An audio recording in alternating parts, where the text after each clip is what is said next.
स्पर्धक मित्रांनो, मी स्पर्धक कोट क्रमांक 11 आज आपल्या समोर विषय मांडते साहित्यरत्न अण्णाभाऊ साठे यांचा जीवन संघर्ष आणि साहित्य संपदा.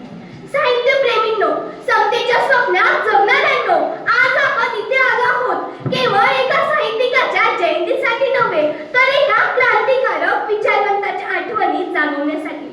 साल होता 1920, तारीख होती 1 ऑगस्ट आणि ठिकाण होतं सांगली जिल्ह्यातील वाटेगाव, जिथे तुकाराम साठे यांचा जन्म झाला. म्हणजे आजचेच अण्णाभाऊ साठे. सूर्याप्रमाणे तेजस्वी आणि चंद्राप्रमाणे शीतल, त्यांना फक्त 1.5 दिवसाची शाळा मिळाली, पण ते शिकले आयुष्यभर, अनुभवातून, समाजाच्या वेदनातून आणि शोषितांच्या नजरेतून. आई वालुबाईच्या तोंडून ऐकल्या फकीरा, लहुजी वस्ताद, वीर सत्तू पिराजी यांच्यासारख्या प्रेरणादायी कथा. हेच संस्कार त्यांच्या लेखणीतून पोवाड्यांमध्ये उतरले. अहो, कृष्ण कोयनेच्या खोऱ्या जन्माला आलेल्या अण्णाभाऊंना सामाजिक आणि आर्थिक विवंचनेत जीवन जगावे लागले. पण काही प्रमाणात समाजाची अपेक्षा आजही कायम आहे. एखादा प्रतिभावंत कोणत्या समाजात जन्माला यावा हे त्याच्या हातात नसते, पण समाज मात्र समाजापुरता बंदिस्त करतो. वयाच्या 11व्या वर्षी मुंबईच्या परिघात साठे कुटुंबे गेली. तिथे मिळेल ती कामे केली. अण्णांनी घरगडी हमाल, बूट पॉलिश ही सर्व कामे केली.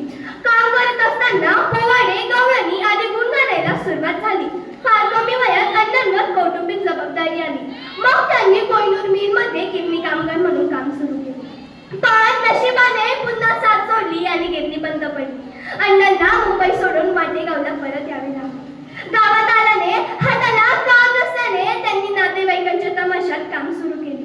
त्यावेळी तमाशातील वक त्यांनी लिहिली, ज्यातून गरिबी आणि सामाजिक वास्तवता लोकांच्या समोर आणली.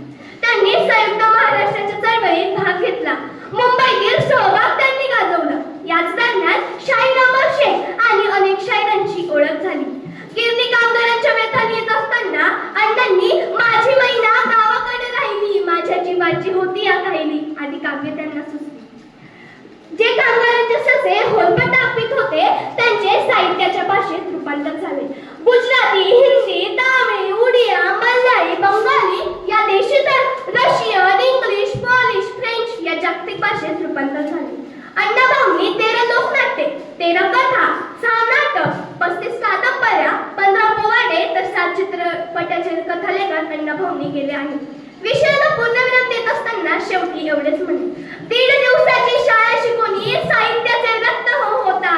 1.5 दिवसाची शाळा शिकून